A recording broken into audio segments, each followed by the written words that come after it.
હવે કાપોદ્રા પેટ્રોલ પંપે પુરાવા ગયો ને એટલે ત્યાં એક સ્કેમ થવાનો હતો, પણ સ્કેમ થતા થતા રહી ગયો. જય દ્વારકાધીશ બધાને.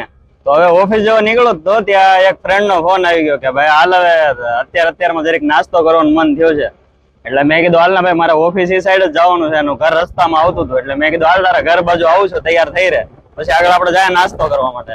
કેમ કે અમારે જ્યાં નાસ્તો કરવા જવું છે ને, લગભગ અમે 10 વર્ષથી ત્યાં જાય છે. અમે બધા ફ્રેન્ડ હારે ભેગા થાય ને ત્યારે અમે ત્યાં જ નાસ્તો કરવા જાય. તો આ કઈક રસ્તો છે આપણી ઓફિસ વાળો, જ્યાં રોજે રોજ આપણે અહીંથી જ હાલવાનું હોય, એટલે કોસાડ વાળો રસ્તો છે. અને એ ફ્રેન્ડ ને આપણે કોસાડ થી જ પિકઅપ કરવાનો છે. એટલે હમણાં એને લઈને પછી જઈએ નાસ્તો કરવા. વિડીયોમાં બિના રહેજો, જરાક મજા આવશે.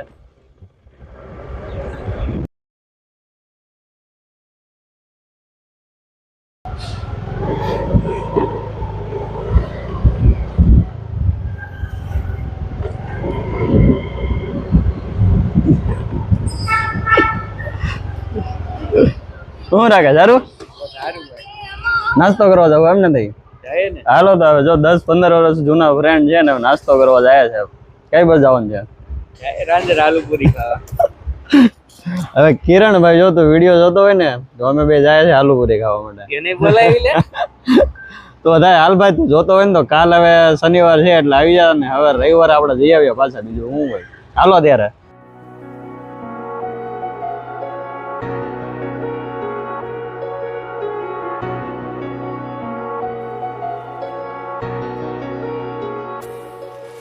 હવે 5 વાગી ગયા છે ને હવે ઘરે જાઉં છું.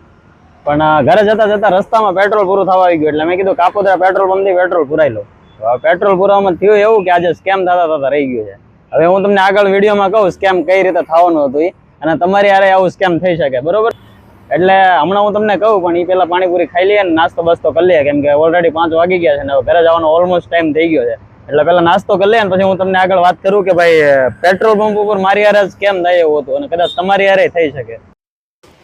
તો હવે ચાલો, જો ભાઈએ ડીશ આપી દીધી છે અને હાથમાં ગ્લોવ્સ પહેરી લીધું છે, ચણા કાંદા આપીને એકદમ મસ્ત હાઇજેનિક પાણીપુરી બનાવે છે. તો આવો બધા ખાવા. તો હવે નાસ્તો તો કરી લીધો છે ને હવે હું આ બાજુ આવ્યો છું થોડોક. હવે હું જે પેટ્રોલ પંપના સ્કેમની વાત કરતો હતો ને એ હવે તમને વ્યૂ સાથે કહી દઉં. જો આવો કંઈક વ્યૂ છે.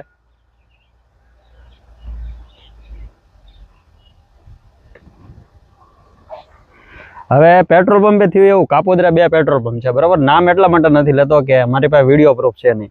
હવે એમાં થયું એવું કે હું પેટ્રોલ પુરાવા પેટ્રોલ પંપે ઉભો રહ્યો ને એટલે મેં કીધું ભાઈ 200 રૂપિયાનું પૂરી ગયો. એટલે પેટ્રોલ વાળા ભાઈ કે કેટલા 600 રૂપિયા? મેં કીધું નહીં, 200 200.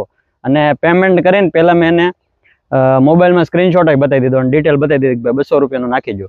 હવે 200 રૂપિયાનું એને નાખવાનું હતું ને એટલે ચાલુ કરી દીધું. 200 એન્ટર કરીને ભાઈ પેટ્રોલ ભરવાનું ચાલુ થઈ ગયું. એટલે 150 રૂપિયાનું પેટ્રોલ પૂરું થયું ને એટલે મને કહે ભાઈ આ સ્લીપ ભરી દો અને તમારો મોબાઈલ નંબર નાખીને ગાડી નંબર નાખી દો, એટલે તમને લકી ડ્રોમાં તમને ઇનામ મળશે એવું. એટલે 150નું પેટ્રોલ બરાબર થયું ને ત્યારે એવું મને કીધું. એટલે મારું ધ્યાન એ સ્લીપ ભરવામાં ગયું. એટલે મેં ના પાડી ભાઈ મારે સ્લીપ નથી ભરવી, કેમ કે એમાં પછી શું કહેવાય માર્કેટિંગના ને એવા બધા ફોન આવતા હોય.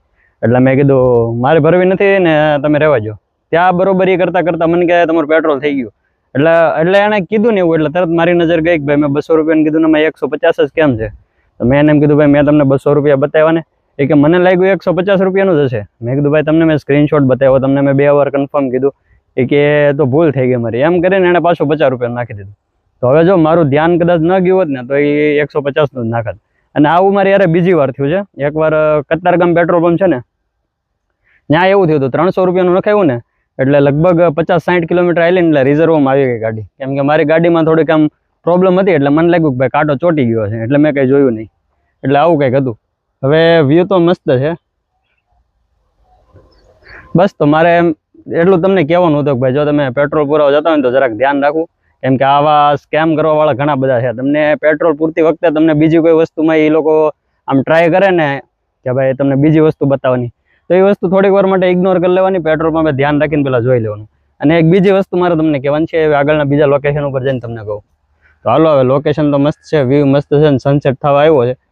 હવે નીકળીએ અને પછી હવે આગળનું જે મેન વસ્તુ મારે તમને કહેવાની હતી ને સોશિયલ મીડિયાવાળા માટે એ હું તમને આગળ કહું.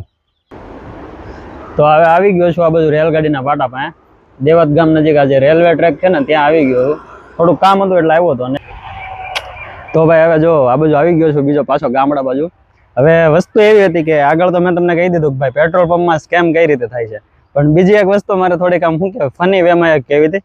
કાલે એવો એક્સપિરિયન્સ થયો કે ભાઈ મેં પરમ દિવસે એક વિડીયો મૂક્યું હતું ને, એટલે એને મેં લિંક વોટ્સએપમાં શેર કરી હતી.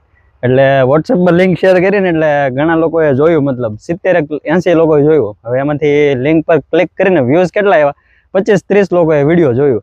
એટલે પછી પાછું મેં પેલું બીજું સ્ટેટસ મૂક્યું વોટ્સએપમાં એક કે ભાઈ જે લોકોએ મેં સ્ટોરી મૂકી છે, સ્ટેટસ મૂક્યું છે, હવે એમાંથી 70 લોકોએ જોયું ને વિડીયો ખાલી 25-30 લોકોએ જોયું છે. એટલે મેં એવું ફની એક સ્ટેટસ મૂક્યું કે ભાઈ આજે મારો સમય નથી, હવે જ્યારે આવશે ત્યારે હું યાદ રાખીશ એમ. એટલે એ સ્ટેટસ મૂક્યા પછી ઘણા લોકોએ મને મેસેજ કર્યો કે ભાઈ મેં જોયું છે, મેં કમેન્ટ કરી છે. પછી એ મૂક્યું ને અને 1-2 કલાક પછી મેં જોયું ને જે વિડીયો ઉપર 30 મેક્સિમમ 30 કે 40 વ્યૂ હતા, એના એ વિડીયો ઉપર 90 થી 94 વ્યૂઝ થઈ ગયા. એટલે મેં કીધું ભાઈ આપણે ફની વેમાં મૂક્યું હતું, કોઈને આમ આપણે એવું નહોતું કે ભાઈ તમે વિડીયો જોવો જ, પણ આપણે ખાલી આમને મૂક્યું હતું, તો એમાંથી ઘણા બધા વ્યૂ આવી ગયા. એટલે કહેવાનું એવું છે કે ભાઈ સોશિયલ મીડિયામાં કામ કરતા હોય એટલે તમારે તમારા ઘરના સગા સંબંધી અથવા ફ્રેન્ડ સર્કલને તમારે ફોર્સફુલી તમારે વિડીયો જોવડાવવો પડશે, કેમ કે સ્ટાર્ટિંગ ફેઝમાં એ જ બધો તમારો સપોર્ટ કરશે, બાકી કોઈ કરશે નહીં. અને જો અહીંયા મસ્ત આપણે દેશીનું હોય ને શું કહેવાય, બોરિંગ છે ને ગુંડી છે ને મોટર છે ને આવું બધું છે. તો બસ આવી જગ્યાએ આવ્યો હતો એટલે મેં કીધું શૂટ કરી લો. હાલો તે હવે આગળ મળીએ.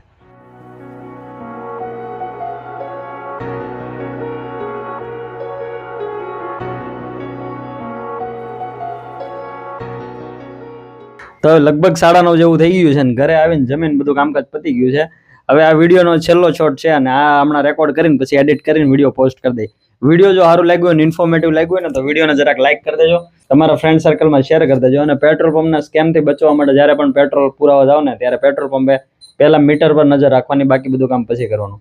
બાકી જો વિડીયો સારું લાગ્યું હોય ને તો શેર કરતા રહેજો. બાકી મળીએ આગળના વિડીયોમાં. Thank you for watching guys. C you in the next video.